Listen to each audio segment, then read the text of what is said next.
It was an ordinary day, the kind that seemed to stretch endlessly under the oppressive heat of the afternoon sun. The supermarket parking lot was bustling with activity, cars driving in, cars driving out, the occasional honking, and the faint hum of air conditioners from the few parked vehicles.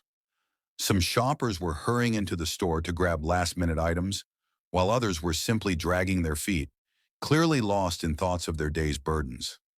Amongst this predictable chaos, there was a figure that stood out, though he didn't want to be noticed. William, an elderly man, sat near the row of parked cars, his back resting against a rusted fence. He was dressed in torn clothes, his face covered in a rough beard, the remnants of food stuck to his shirt and pants. His eyes, once bright with hope and ambition, now seemed to be lost in the distant horizon, as if looking for something he could never find. In his hands he held a faded photograph, perhaps of better days, or perhaps of a time when he still believed he had a place in the world. Beside him, an old dog, Max, lay at his feet, a loyal companion who never left his side. Max wasn't just any dog. He had been William's protector, his friend, his only family.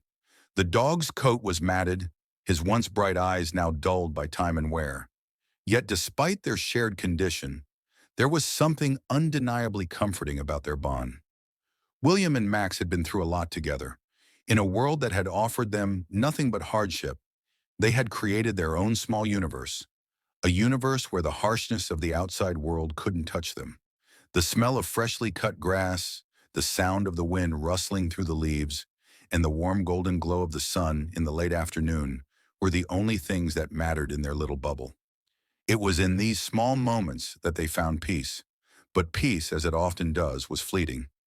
As William sat there, he noticed the way people looked at him, some with pity, others with disdain, but most with indifference. The world had long since written him off as nothing more than a shadow. He could feel the weight of their gazes, but he didn't mind. He had learned long ago that people only saw what they wanted to see.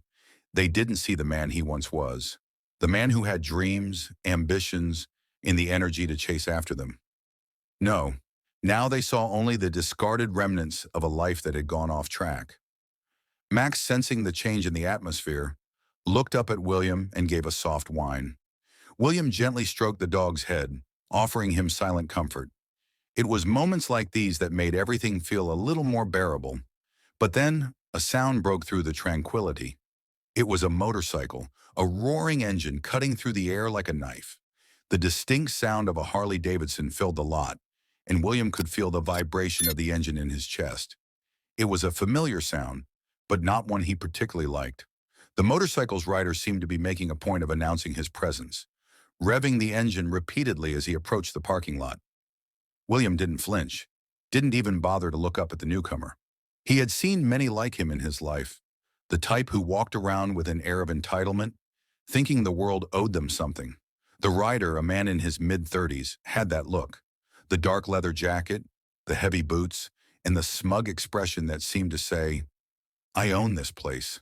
His sunglasses were dark enough to hide any trace of emotion, and his posture screamed arrogance. The bike screeched to a halt in front of William, sending a cloud of dust and debris swirling into the air. The rider dismounted, his boots hitting the ground with a purposeful thud. He approached William with slow, deliberate steps, the air around him thick with tension. Max, sensing the intruder's hostility, stood up and placed himself between William and the newcomer, growling low in his throat. "What's this?" the rider sneered, his eyes scanning William from head to toe. "A bum? Just sitting here like a waste of space?" He looked down at Max, then back at William, a smirk playing on his lips. "You really think you deserve to be here, huh? This is my town, old man."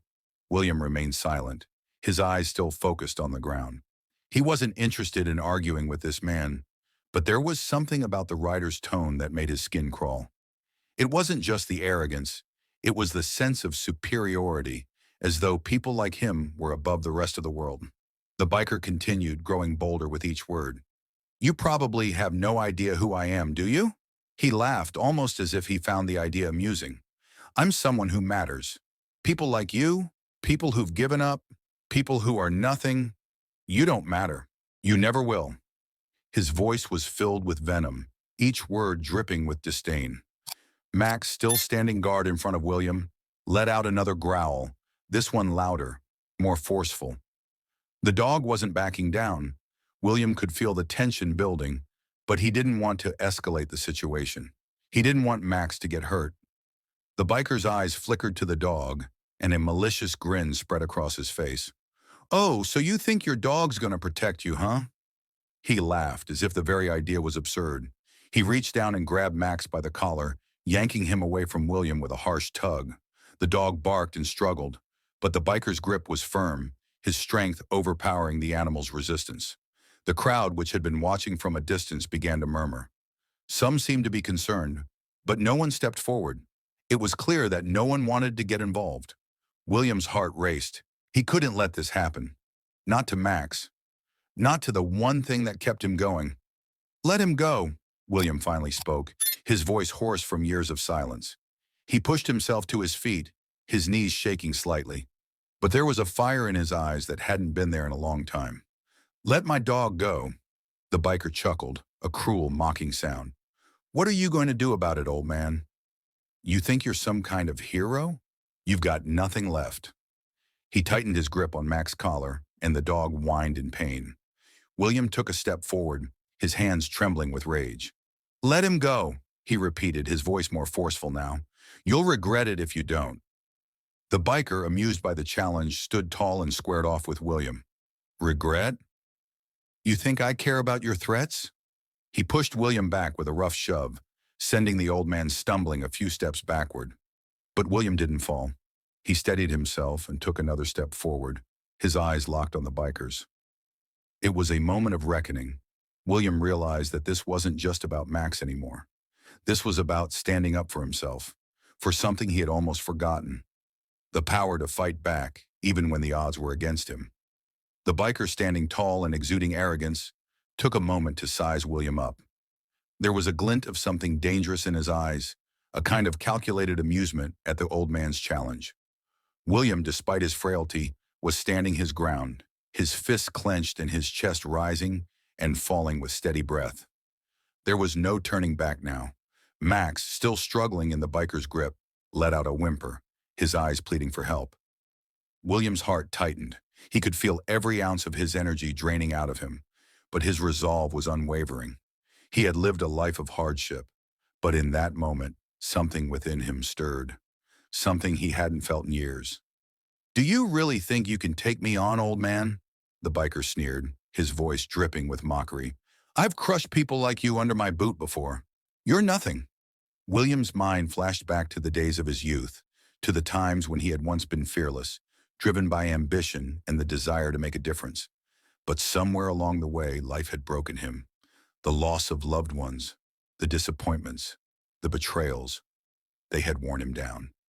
Yet standing here now, with Max's life hanging in the balance, William felt something long buried rise within him. It was the will to fight. He took a step forward, ignoring the ache in his joints, the soreness in his muscles. The biker was still holding Max, who was now growling with increasing intensity, his body tense and ready to snap. "Let go of my dog," William said again, this time with more authority. The biker raised an eyebrow, clearly unimpressed by William's defiance. "You think you can tell me what to do?" He yanked on Max's collar, causing the dog to yelp in pain. "You can barely stand, let alone do anything about it." But this time, something inside William clicked. He wasn't just standing up for Max, he was standing up for himself, for the man he once was, for the man he could still become. His voice, weak as it was, now carried with it a surprising strength. The tension in the air was thick, almost suffocating. People were watching from a distance, but no one was brave enough to intervene. It was as if they were waiting for something to happen, waiting to see who would back down first. But William wasn't about to back down. He couldn't. He took another step, closing the gap between himself and the biker. The man's smirk began to falter, but he quickly regained his composure, lifting his free hand as if to strike William. It was a gesture that could have ended everything. But before he could move, William did something unexpected. With a speed that belied his age, William lunged forward, grabbing the biker's wrist and twisting it. The biker let out a surprised grunt as he tried to pull away. But William's grip was firm, driven by the desperation of protecting what little he had left in this world. Max, sensing his opportunity, broke free from the biker's grasp, his teeth snapping at the man's hand. The biker cursed, stumbling backward as Max lunged at him, his teeth snapping at the air. The dog was a blur of motion, swift and precise, his growls like thunder. William, feeling the surge of adrenaline, didn't let go of the biker's wrist. He twisted it again, harder this time, forcing the man to drop to his knees with a grunt of pain. "Stay away from my dog," William growled, his voice low and filled with raw power. The biker, now on his knees, grimaced in pain, but refused to show fear. He glared up at William with hate-filled eyes. "You've made a huge mistake," he spat. "Do you think I'm the only one who can get people like you into trouble? You have no idea who you're messing with." Max, still circling the biker, continued to growl, but William didn't let his focus waver. He knew this wasn't over. The man on his knees, despite the pain, was only one part of a much bigger problem. There were always people like him, people who felt entitled to do whatever they wanted, to push around anyone weaker than them. But in that moment, William realized something. He wasn't weak. He had never been weak. He just had to remember it. William released the biker's wrist, giving him a final shove backward. The biker scrambled to his feet, cursing under his breath. He reached for the back of his leather jacket, where a weapon might have been hidden, but William was faster. "Think twice before you do that," William warned, his voice cold and steady. The biker paused, looking at William with a mixture of surprise and annoyance. He didn't seem like the type to back down, but something in William's posture, something in the old man's eyes made him hesitate. For the first time in a long time, the biker was facing someone who wasn't afraid of him. For a moment, the two men stood there, locked in a tense silence, their eyes locked in an unspoken battle. William didn't back down, didn't flinch, despite the ache in his bones and the weight of the years pressing on him. This was his moment. The biker took a step back, his expression changing from arrogance to something more cautious. He was assessing the situation, weighing his options. He had encountered men like William before, but they hadn't fought back like this. They had always cowered, always given in. But William was different. He had nothing left to lose, and that made him dangerous. "Fine," the biker muttered, his voice filled with venom. "You think you won this round? We'll see. But don't think for a second that you're safe. People like you, people who stand up to us, never make it easy." With one final glare, the biker turned and stormed back to his motorcycle. Without a second glance, he revved the engine and sped off, leaving a cloud of dust in his wake. William stood there, his heart still pounding in his chest. Max, who had been circling, now trotted over to him, his tail wagging gently. The dog nuzzled William's leg, as if offering silent praise for the fight that had just unfolded. William bent down and scratched Max behind the ears, a soft chuckle escaping his lips. "Good boy," William whispered, his voice hoarse but filled with gratitude. The moment was fleeting, and soon the noise of the parking lot returned. But for William, something had shifted. He wasn't the broken man he had been moments ago. He had stood up for himself, for Max, for the first time in years. And in that brief exchange, he had rediscovered a piece of himself that he thought was lost forever. But the biker's words lingered in the air, heavy and ominous. People like him never truly let things go. William knew this was only the beginning. The days that followed were a blur of activity. William had been unable to shake off the biker's words, the subtle threat hanging over him like a storm cloud. He couldn't stop thinking about the message the biker had left behind. People like him never made it easy. But as the days passed, something in William began to change. The old man, once content to fade into the shadows of his own life, was beginning to feel something stir deep within him. He had seen darkness, had tasted it, and had lived through the harshest of trials. Yet now he felt a spark, something raw and untamed. It was as though the fight with the biker had reignited something in him, a fire that had been dormant for far too long. Max, his loyal companion, seemed to sense it too. The bond between them had grown even stronger since that day. William had always treated the dog with love and care, but now he saw Max as more than just a pet. He saw him as a partner, a fellow survivor. They were both fighting their own battles in a world that didn't seem to care about them. One evening, as William sat on the porch of his small house, the sun dipping below the horizon, he saw a figure approaching from the distance. At first, he thought it was just a trick of the light, the shadow of the trees playing tricks on his eyes. But as the figure drew closer, William's heart skipped a beat. It was the biker, the same man who had threatened him and Max just days before. The biker wasn't alone this time.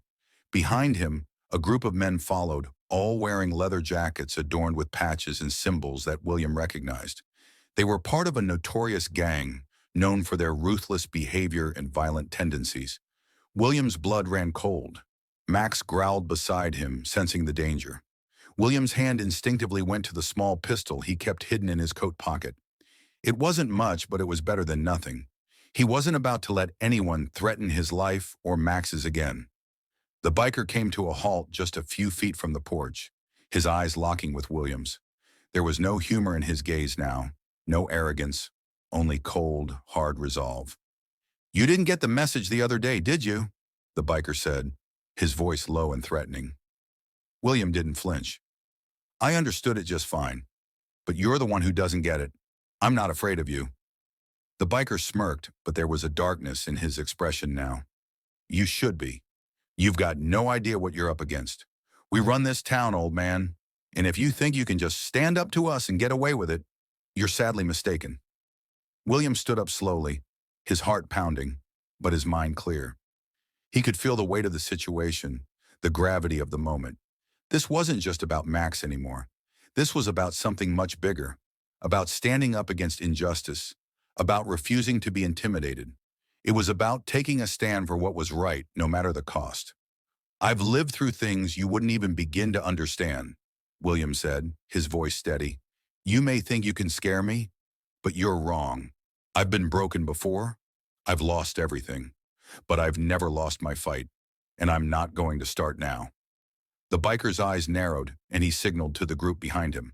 The men stepped forward, their hands resting on weapons, their expressions hard and menacing. "You really want to do this?" the biker asked, his voice dripping with malice. William looked at the men, his mind racing. He knew he was outnumbered, outmatched. But he also knew that this moment wasn't just about him. It wasn't even just about Max. It was about standing up for what was right, for those who couldn't defend themselves. It was about sending a message to the world that he wasn't just another forgotten man, another victim waiting to be trampled. Max, sensing the tension, stood by William's side, growling lowly. The bond between the two of them was undeniable. Loyalty, love, and strength radiated from their connection. William had made a promise to himself and to Max that he would not let this man or his gang hurt them. And in that moment, with everything on the line, William made a decision that would change everything. The biker's men closed in, but William wasn't backing down. With a sharp movement, he pulled out the pistol from his coat pocket and aimed it at the ground in front of him. The sound of the gunshot rang out, sharp and deafening, startling the men. Max barked loudly, his growl echoing in the distance. "You listen to me," William said, his voice commanding. "I won't be intimidated. Not by you, not by anyone." The biker paused, his expression flickering with hesitation. For a brief moment, the situation seemed to hang in the balance. It was as if the world itself was holding its breath, waiting to see what would happen next. Would William's resolve hold, or would the biker and his gang crush him without mercy? The biker's gaze shifted, and for the first time, William saw doubt in his eyes. It was fleeting, but it was there. And in that moment, William realized something that would change the course of his life. The real battle wasn't with the men standing before him. It wasn't even about the violence or the weapons. The real battle was within himself. William wasn't just fighting for survival anymore. He was fighting for his dignity, his purpose, and his future. This was his chance to reclaim what had been stolen from him, his strength, his courage, his will to live. The biker took a step back, a low growl escaping his throat. "You think this is over? You think you've won? I'll be back. You can count on that." With that, he turned and motioned for his gang to follow him. The group retreated, disappearing into the night, their presence lingering like a shadow. William stood there, his hands still gripping the gun, his heart racing in his chest. He had done it. He had stood his ground and fought back. But more than that, He had rediscovered a part of himself that had been lost for so long. As the last of the bikers faded into the night, William let out a long breath, feeling the weight of the moment lift off his shoulders. Max trotted over to him, his tail wagging, and William bent down to pet him. "We did it, Max," he said softly. "We're not done yet." The old man didn't know what the future held. He didn't know if the bikers would return or if the fight was truly over. But one thing was clear. He wasn't the same man who had been sitting on that porch just days ago. He had found his fight again. And this time, he wasn't going to let anyone take it away.